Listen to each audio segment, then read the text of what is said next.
Retirement is a unique phase of life that offers the opportunity to indulge in leisure activities and pursue personal interests. However, to truly make the most of this time, it is essential to find purpose in these activities and transform them into meaningful learning experiences. There are 3 areas of focus that many retirees fail to fully appreciate and therefore do not use their monetary resources to maximize. 1. Social connections. 2. Personal development. And 3. Travel and exploration. Welcome to my podcast on How Not to Retire, a psychological approach to retiring healthy and wealthy. Episode 15, Maximizing Leisure and Personal. Greetings, I'm your host, Dr. Richard Himmer. Now, let's go back to these 3 areas of focus for today's episode. So 1 is the social connections. 2 is the personal development, lifelong learner, constantly creating new neurons. And 3 is travel and exploration, and I'll add with intent.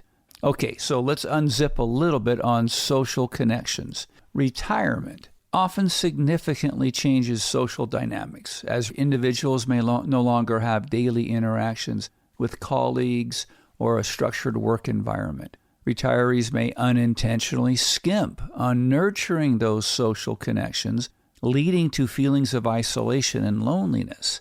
Maintaining an active social life is vital for mental, physical, and emotional well-being. Engaging in social activities, joining clubs or organizations, volunteering, staying connected with family and friends can combat social isolation and promote a sense of belonging and fulfillment during retirement. Now, if you remember in episodes past, we've talked about the importance of inviting family members to visit you versus guilt leveraging family members. Okay, number 2, personal development. Oftentimes, we neglect our personal development and intellectual stimulation during those retirement years. So after leaving our professional careers, oftentimes we don't actively seek opportunities for continued growth and learning. As a matter of fact, there's a host of studies out there showing that we atrophy the learning, not because nature's taking its course, it's because nurture, our environment, our culture is not promoting it. The critical aspect is that it's never too old to continue to learn. Personal development encompasses activities such as not just reading books, but studying topics, studying curriculum, attending seminars or workshops. There is a host of free schooling. You can go to major universities and audit the courses. You don't need a degree.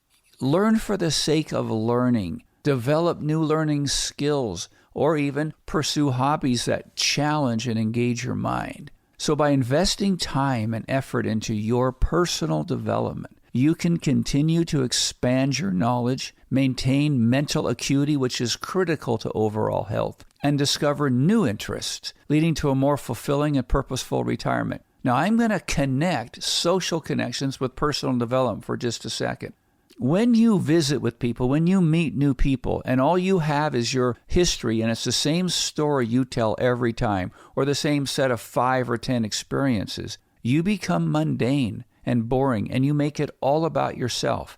That's being very selfish. But if you're constantly learning, if you're constantly growing, if you're constantly having new experiences, which I'll get into in number 3 here, you change the dynamics and the energy of the social circles in which you run.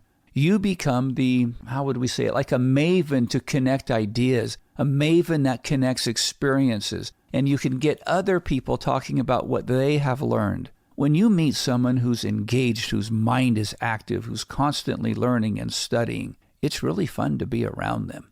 What if you're that person? But you can do so by asking others questions about what they've learned. Pretty soon they realize, wow, your breadth of knowledge is pretty expansive because you're asking good questions. Okay, number 3, travel and exploration. Too often we unintentionally skimp on travel and exploration, due to various reasons. But mostly it's financial concerns, and then sprinkled with health issues, and then sometimes just a sheer lack of motivation. Traveling during retirement offers the chance to explore new places, embolden the mind, enlighten the mind, experience different cultures, and create lasting memories, and create topics on which to converse with in your social interactions. It provides opportunities for not only personal growth, but to broaden your perspective and to gain a deeper appreciation for the world around us. And when you do that, you realize how small the world is, how similar all people really are. We have the same drive. We want to be happy. We want to experience joy, live in a state of well-being. We want to have trust. We want to have respect, which I call love. You get to experience that when you travel the world over, but do so with intention. We should prioritize budgeting and planning for travel. That's part of the lifestyle planning that's been referred to before. But consider other options such as day trips or domestic excursions. And then you can move into international adventures depending on preferences and circumstances. So I want to share two stories of people who are fictitious people but represent truth of people that I know. Story number one, we'll call the tale of Mr. Thompson. Mr. Thompson's a retired gentleman who diligently saved for his golden years, and that did well. He has a substantial savings or nest egg. The challenge is Mr. Thompson lives in the law of scarcity, a constant fear of depleting his retirement accounts. So he resists spending money on anything beyond the bare necessities, almost like a World War I or a Depression child type thing, which may not be too far from the truth. Therefore, he denies himself the niceties that his money can afford. He often avoids visiting his own children and grandchildren because he doesn't want to spend the money, of which he has a plethora. When his family eventually convinces him to visit him, he always goes the most inexpensive way, economy class all the way. He doesn't do anything except try to save. Now, from a psychological viewpoint, he's telling himself things that just aren't true. I call them false narratives. One of Mr. Thompson's false narratives is that he's going to run out of money, specifically if he spends $1,000 to visit his loved ones, which are 2 states over. Now, he can't really drive. He doesn't want to do that, and he's a widower. So driving 2 states over is a bit too far, but he can fly, and he can drive short distances. That's not a problem. But spending even on economy class, he doesn't want to do it, let alone first class. This law of scarcity permeates the thinking, and it's not true. It's a false narrative. So he's living his life in the shadow of a falsehood, despite his financial advisor's promptings and assurances that there's no way he's going to deplete his resources. His fears stemming from this false narrative, it owns him. As the years pass by, Mr. Thompson's health starts deteriorating, therefore limiting his ability to enjoy his life fully. Regrettably, he realizes that he's missed out on countless opportunities for happiness due to his unwanted worries. Okay, story number 2. This one's called The Adventures of Mrs. Johnson, somewhat of the antithesis to our first story of Mr. Thompson. So here's the other side of the story, the inspiring story of Mrs. Johnson, a retiree who understands the importance of purposeful leisure activities. After retiring, she decides to pursue her longtime passion of painting. She enrolls in art classes, joins local art communities, and even organizes exhibitions to showcase her talent and talent of her friends and associates that she's met while pursuing this passion of hers. Not only does this bring a lot of joy to her life, but it also allows her to build meaningful new connections with fellow artists. By assigning purpose to her leisure activity, Mrs. Thompson flourishes in her creativity, and she finds this renewed sense of fulfillment during these retirement years. Soon, she's organizing trips, excursions, and even cruises around her passion for painting, and therefore seeing depth and character in the world. They all have intent or intention. These stories highlight the underlying importance of finding purpose in retirement activities. By doing so, retirees, you can break free from the scarcity mindset and fully enjoy the wealth that you've accumulated over the years. I'm going to give you 4 reasons why having a purpose for all activities in retirement is critical or essential. Number 1 is the sense of fulfillment. Engaging in activities that align with your passions and values brings a sense of fulfillment and satisfaction. Whether pursuing a long-lost hobby, volunteering for a cause that you care deeply about and make it principle-based, or starting a new venture, having a purposeful activity gives meaning to your days and enhances your overall well-being. Number 2, mental stimulation. And by the way, by mental stimulation, there's a natural byproduct to physical enhancement. Retirement should never be a time of stagnation. Intellectually stimulating activities such as learning a new language, joining book clubs, engaging in challenging puzzles can keep your mind sharp and active. This provides a sense of purpose, and it helps prevent cognitive decline, promotes a healthy mental state, and enhances your physical acumen as well. Number 3, social connections. Purposeful leisure activities often involve interacting with like-minded individuals who share the same interest as you do. So joining the clubs, the groups, and the organizations related to your chosen activities, it allows you to build new relationships or nourish existing ones. These social connections enrich your retirement and contribute to a sense of belonging and purpose. Remember, you are hardwired to connect. There's nothing wrong with that. We're social animals, if you will. People who love to collide with other people, especially if they're like-minded. Number 4, personal growth. Retirement is the perfect time to explore new passions and interests. You can even discover hidden talents or unlock personal growth opportunities by trying out different activities. Get, for crying out loud, out of your comfort zone. Embrace new challenges, and it helps you evolve as an individual, keeps you interesting because people want to hear about that. But with certain social skills, you become a TED, and therefore can draw out of other people and invite them to share in the passions that you have. This ensures that your retirement years are filled with continuous self-improvement. And then we're going to do a 5th called overcoming the fear of spending, which I alluded to already with our first case study, Mr. Thompson. So this fear, this law of scarcity, I want to just make 2 points about it. Number 1, here's a way to overcome this, or at least to address it, right? Number 1, prioritize happiness. Make that as a what is right.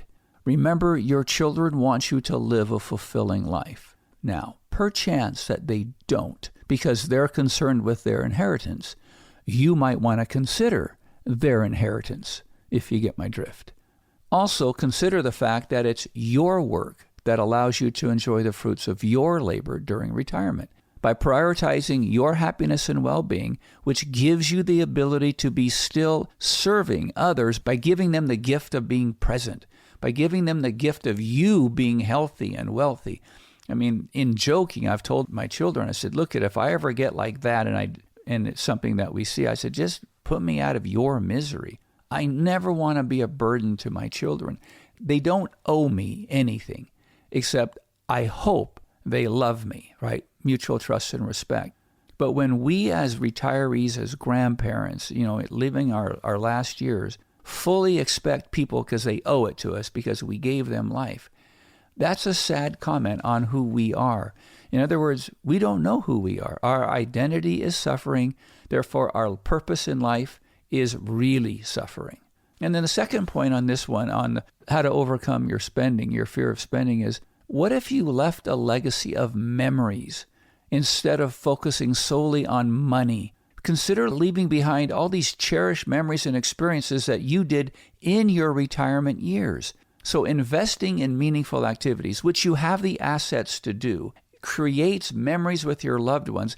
They're going to remember that far more. They're not going to get up at your funeral and say, boy, I'm so glad Grandpa and Grandma didn't go on cruises, didn't go on tours, didn't spend their money, because it left me $10,000 more than I would have had they done those things. My wife and I love to go on cruises as well. And what's fun for us is we see these generational themes going on, like 20 people on a bus with us riding back from something we saw. We were just in Dubrovnik in Croatia. And there was this family, probably about 20 plus people, all wearing this bright yellow shirt. had the family name, it had the date, and it had the cruise that they were on. And so we went up and talked to them while we were on the bus. Well, we didn't go up to them. We were just crammed in with them. I met 4 generations of people, some of them from LA, some of them from Phoenix, some of them from the East Coast. And they all shared their memories with me. It was so much fun to get to know who they were. And I got lucky enough to get with the grandpa, the eldest one there. So we just talked a little bit about his loved ones, and he was introducing me to everyone, pointing out who they are, where they're from, what their love was. That was the most rewarding, and you can just see the joy in everyone's eyes. Leave a legacy of memories. My goodness, what a difference that makes. So in conclusion, I'm going to try to wrap this up here. Finding purpose in your activities is crucial for a fulfilling retirement. By assigning purpose to those activities, so doing them with intent, you can break free from this scarcity mindset and fully experience the joy that your money can provide. And it is yours. It's not yours to give to the children because that's what they deserved. They didn't deserve it. No child deserves your hard-earned money. What they can get is a history of love and experiences from you living a principle-based life. Through the stories of Mr. Thompson and Mrs. Johnson, we've seen the stark contrast between living in fear versus embracing purpose. Retirement should be, ought to be, can be a time of fulfillment, mental stimulation, social connections, and personal growth. By overcoming the fear of spending and prioritizing your own happiness, you can create a retirement that's rich in experience and memories. So take inspiration from the stories shared today and strive to create a retirement filled with joy, meaning, and fulfillment. Embrace the niceties that your money can buy without letting the fear of spending overshadow your well-deserved happiness. Writer and designer Edith Wharton, the first woman to win the Pulitzer Prize on What Causes Old Age, said, "The producer of old age is habit, the deathly process of doing the same thing in the same way at the same hour, day after day. First from carelessness, then from inclination, at last from cowardice or inertia." Habit is necessary, but it is the habit of having careless habits, of turning a trail into a rut, that must be incessantly fought against if one is to remain alive. One can remain alive long past the usual date of disintegration if one is afraid to change. It's insatiable in intellectual curiosity and is interested in big things and happy in small ways. That's it for our episode today. Remember, don't try harder, try different. Until next time, may your habits harmonize with your purpose, leading to a life filled with happiness, joy, and well-being.